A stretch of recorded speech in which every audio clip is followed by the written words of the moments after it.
Magandang umaga sa lahat. Basa na tayo ng Bible.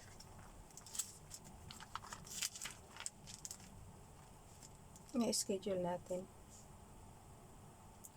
I-schedule natin ay pang June 29, 2021, Job chapter 14, 15, and 16, and Acts chapter 9, verse 22 to 43. Nilagyan ko na siya ng tanda, guys, para mabilis. Dito muna tayo sa Acts. Basa.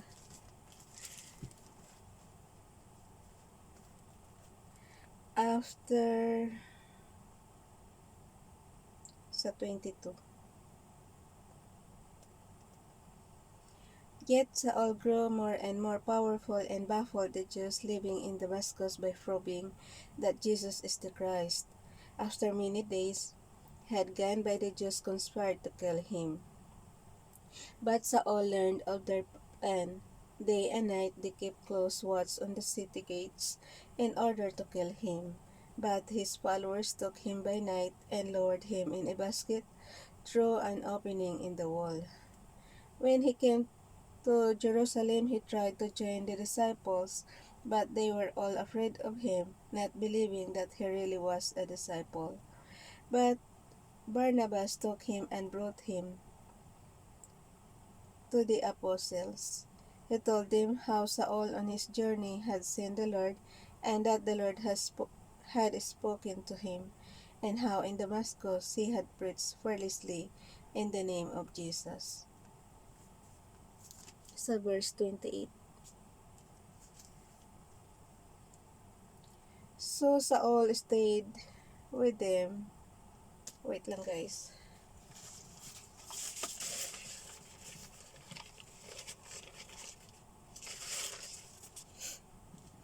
Sa verse 28. So Saul stayed with them and moved about freely in Jerusalem, speaking boldly in the name of the Lord. He talked and debated with the Grecian Jews, but they tried to kill him. When the brothers learned of this, they took him down to Caesarea and sent him up to Tarsus. Then the church throughout Judea, Galilee, and Samaria enjoyed a time of peace. It was strengthened and encouraged by the Holy Spirit. It grew in numbers, living in the fear of the Lord. Aeneas and Dorcas. As Peter traveled about the country, he went to visit the saints in Lydda. There he found a man named Aeneas, a paralytic who had been bedridden for 8 years. Aeneas, Peter said to him, Jesus Christ heals you. Get up and take care of your mat.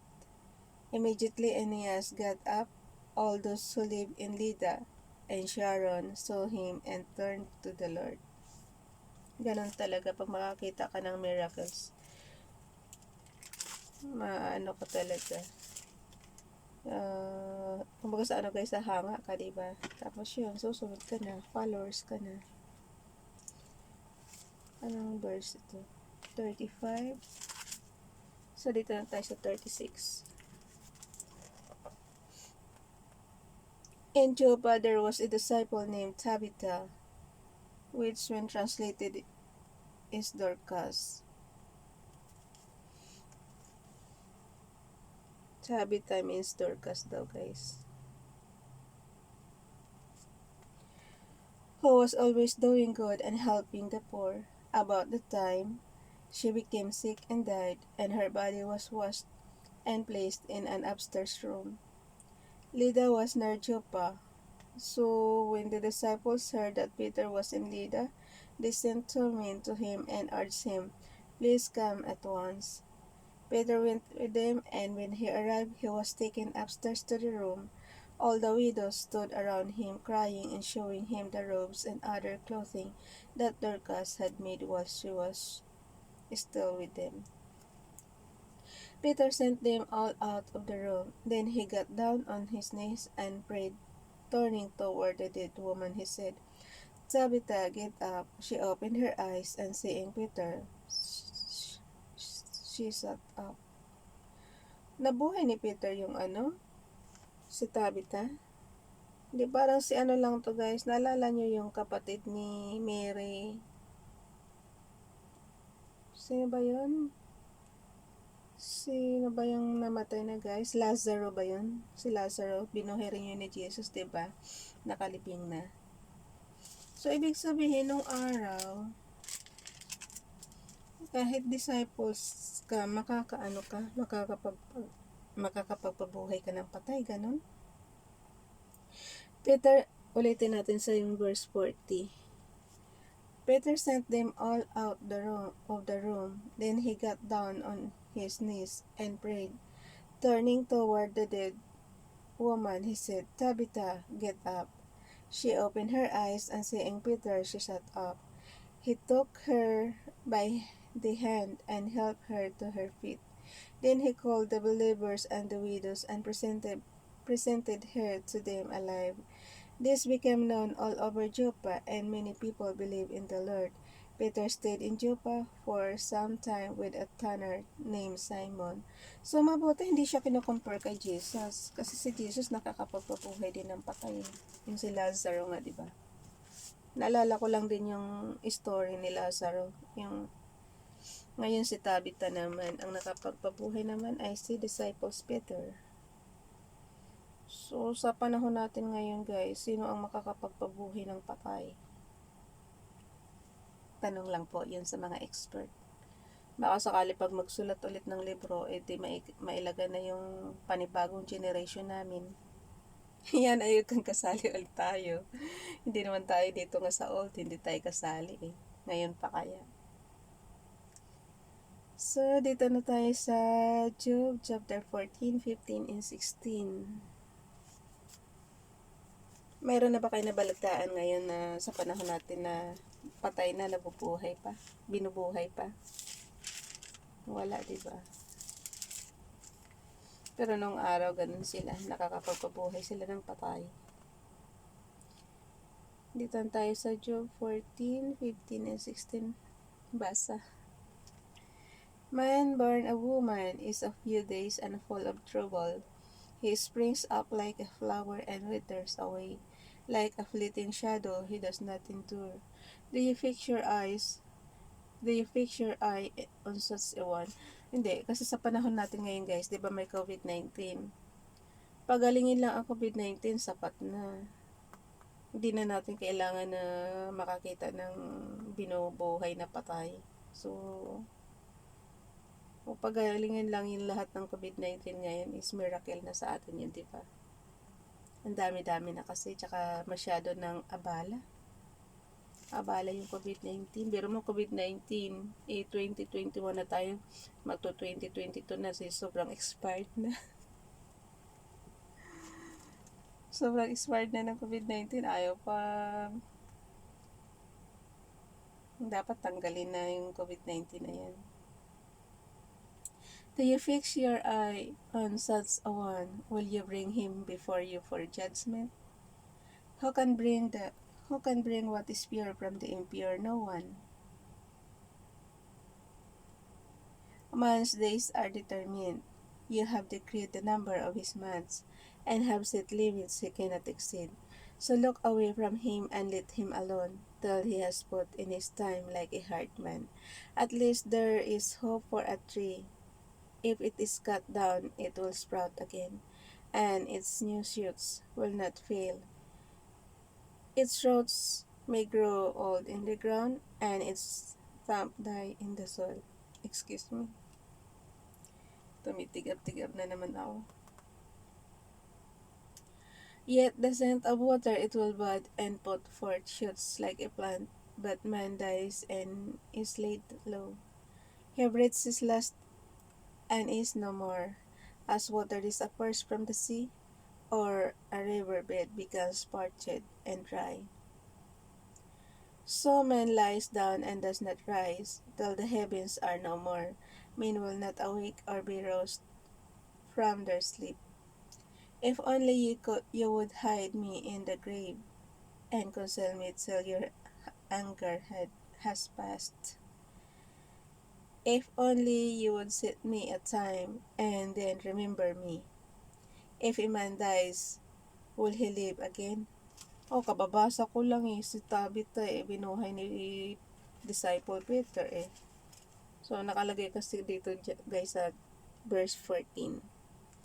Kaya pala Job, dapat nagpabuhay ka rin kay kay Peter eh. If a man dies, will he live again? Will he live again? Meron po, si Tabitha at si Lazaro. Ako na sumagot sa tanong dito eh. Nabasa na natin yun guys. Ngayon si Tabitha kababasa lang natin, di ba? Tapos si Lazaro, matagal na yung kwento na yan. Yung ilang araw nang nakalibing, tapos binuhay ni Jesus. Ito naman si Tabitha, ang bumuhay nito si Peter, disciple Peter. If a man dies, will he live again? Yan yung question sa verse 14 ng chapter 14. All the days of my hard service, I will wait for my renewal to come. Sa verse 15, you will call and I will answer you. You will long for the creature your hands have made. Surely then you will count my steps, but not keep track of my sin. My offenses will be sealed up in a bag. You will cover over my sin. But as a mountain erodes and crumbles, as a rock is moved from its place, as water wears away stones and torrents wash away the soil, so you destroy man's soul. You overpower him once for all, and he is gone. You change his countenance and send him away. If his sons are honored, he does not know it. If they are brought low, he does not see it. He feels but the pain of his own body and mourns only for himself. Sa chapter 15 na tayo. Second round of discussion, Eliphaz. So, meron pa pala silang first round tsaka second round, guys. May sakit na nga si Job, inano niya pa. Eliphaz, din Eliphaz the Temanite. Ako pag ganyang may sakit, istorbohin mo pa ba yung tao? Maawa ka naman, di ba? Kasi nakalagay dito second round of discussion eh. Eliphaz the Temanite replied, would a wise man answer with empty notions, or fill his belly with the hot east wind? Would he argue with useless words, with speeches that have no value? But you even undermine piety and hinder devotion to God. Your sin prompts your mouth, you adopt the tongue of the crafty. Your own mouth condemns you, not mine. Your own lips testify against you. Are you the first man ever born? Were you brought forth before the hills? Do you listen in God's counsel? Do you limit wisdom to yourself? What do you know? Guys, ang daming tanong. Masasagot niyo ba to? What do you know that we do not know? What insights do you have that we do not have? The gray-haired and the aged are on our side, men even older than your father. Are God's consolations not enough for you, words spoken gently to you? Why has your heart carried you away, and why do your eyes blush, so that you vent your rage against God and pour out such words from your mouth? What is man that he could be pure, or one born of woman that he could be righteous? If God places no trust in his holy ones, if even the heavens are not pure in his eyes, how much less man who is vile and corrupt, who drinks of evil like water? Listen to me, and I will explain to you. Let me tell you what I have seen, what wise men have declared, hiding nothing received from their fathers, to whom alone the land was given when no alien passed among them. All his days the wicked man suffers torment.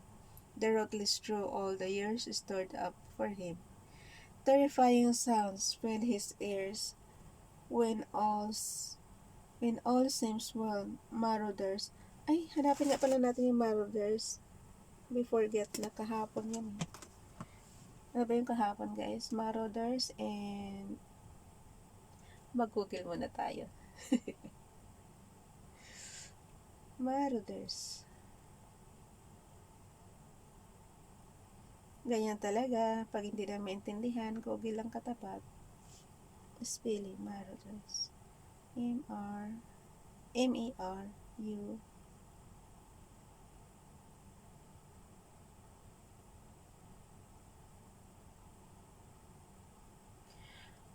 a person who marauds a reader.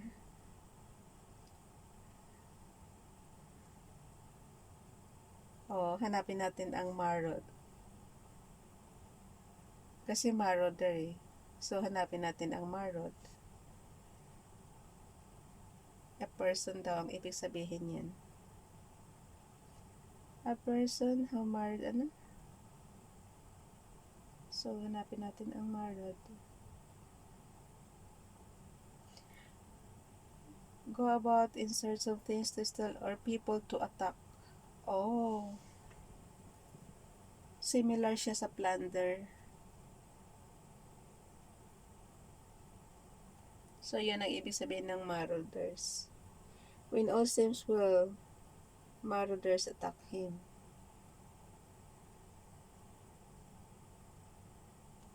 Naintindihan nyo, guys? People to attack eh.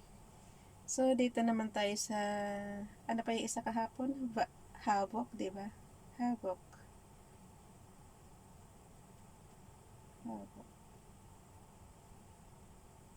Oh, widespread destruction siya. So, malaking, ano siya, pinsala. Havoc means widespread destruction. So, yun, naintindihan ko na. Ganun lang, guys. Pag di maintindihan, Google lang. So, sa verse 21 na tayo ng chapter 15, di ba? Terrifying sounds fill his ears when all seems full. Marauders attack him. He despairs of escaping the darkness. Lagyan natin ng ano. Yung maraud daw is a person. Ano yun, guys? A person to attack.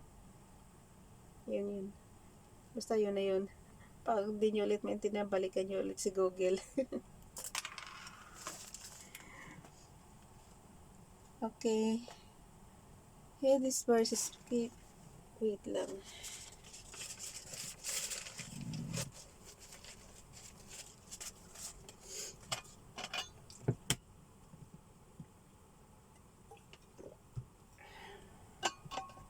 Ang bilis talaga natin mapagod magbasa.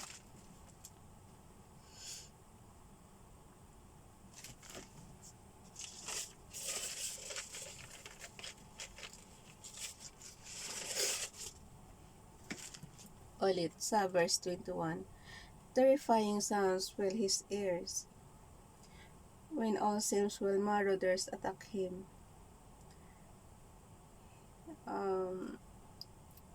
He despairs of escaping the darkness. He is marked for the sword. He wanders about food for vultures. He knows the day of darkness is at hand. Distress and anguish fill him with terror. They overwhelm him like a king poised to attack. Sa verse 25. Because he shakes his fist at God and bonds himself against the Almighty, defiantly charging against him with a thick, strong shield. Though his face is covered with fat and his waist bulges with flesh, he will inhabit ruined towns and houses where no one lives. Houses crumbling to rubble, he will no longer be rich, and his wealth will not endure. Nor will his possessions spread over the land. He will not escape the darkness, a flame with whither he shoots, and the breath of God's mouth will carry him away. Let him not deceive himself by trusting what is worthless. Anong oras na ba? Bilisan na natin. May pasok na ngayon. Kahapon kasi pabanjing-banjing tayo kasi nga walang pasok. Ngayon may pasok. Sa verse 31 tayo. Let him not deceive himself by trusting what is worthless, for he will get nothing in return. Before his time, he will be paid in full, and his branches will not flourish. He will be like a vine stripped of its unripe grapes, like an olive tree shedding its blossoms. For the for the company of the godless will be barren, and fire will consume the tents of those who love bribes. They conceive trouble and give birth to evil. Their womb fashions deceit. Job, sa chapter 16 na tayo. Naku, Job, may sakit ka na nga. Nakikipagtalastasan ka pa sa mga to. Ako ang napapagod sa kanya. Job, sa chapter 16, then Job replied, I have heard many things like this. Miserable comforters are you all. Will your long-winded speeches never end? What else? What else? What else? What else that you keep on arguing? I also could speak like you if you were in my place. Yeah, kaya nga huwag ka na makipagtalistasa sa kanila kasi lalo ka lang magkakasakit. Alam mo guys yung stress. Sa ano yan eh, bakit ka pa kasi makipagtalo? Magkaka-stress ka lang. Diba? Alam mo yung may sakit ka na, tapos makikipag-balitaktakan ka pa sa mga to. Wala kang panalo. Ikaw yung may sakit eh. Kaya ano lang dapat siya, dapat hindi na siya, yung huwag na siyang mag-accept muna ng visitors. Diba? Kung ganyan lang yung visitors mo. Opinion ko lang yun na wag niyo seryosohin basta kasi mapipilitan ka mag-reaction naman sa mga to eh. Pag yung story ng book is makikarried away ka. So parang makikihalo bilo ka rin sa kanila. Will your long-winded speeches never end? What else that you keep on arguing? I also could speak like you if you were in my place. I could make fine speeches against you and shake my head at you. But my mouth would encourage you, comfort from my lips would bring you relief. Yet if I speak, my pain is not relieved, and if I refrain, it does not go away. Surely, O God, you have worn me out. Ay, nako.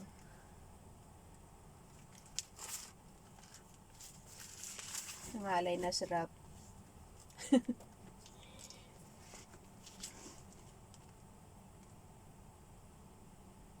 Una ko.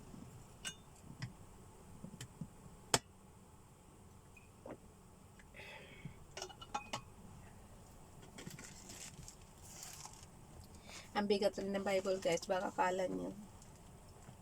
NIV ito eh, kasi sobrang makapal.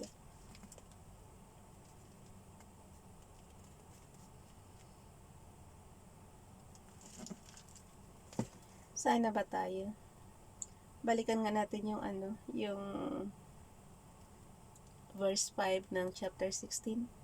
But my mouth would encourage you, comfort my lips would bring you relief.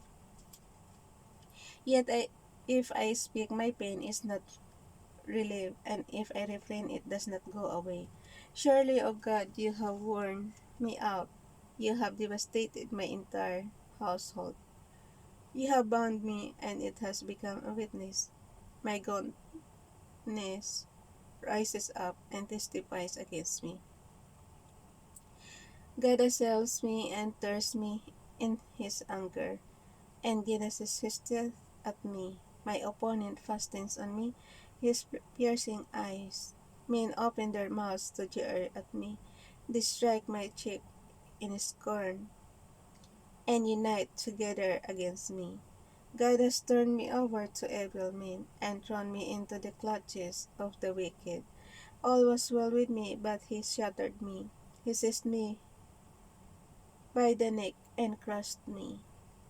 He has made me his target.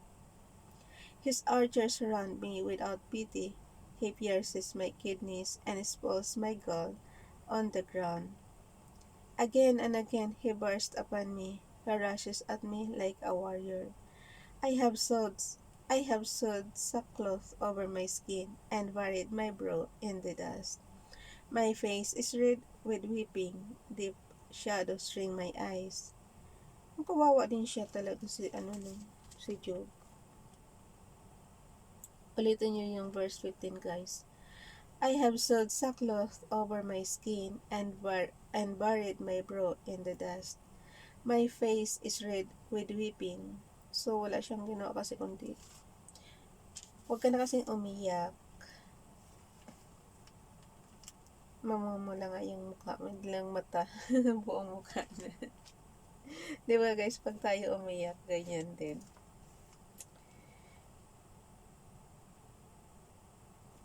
My face, verse 16, my face is red with weeping, deep shadows ring my eyes. Yet my hands have been free of violence, and my prayer is pure. O earth, do not cover my blood. May my cry never be laid to rest. Even now my witness is in heaven, my advocate is on high. My intercessor is my friend, as my eyes pour out thirst to God. On behalf of a man, he pleads with God, as a man pleads to his friend. Only a few years will pass before I go on the journey of no return. Ayun, alam na niya kung mamamatay na siya. Nakalagay guys sa verse 22. Only a few years will pass before I go on the journey of no return. Pagka ikaw kasi may sakit, mararamdaman mo na yan sa sarili mo. Ay, nasira na yung aking CPU. Hindi ko alam kung may oil na nakapasok. Nag-blot siya. Yan mo na. Kailangan na palitan. Bye everyone. God bless.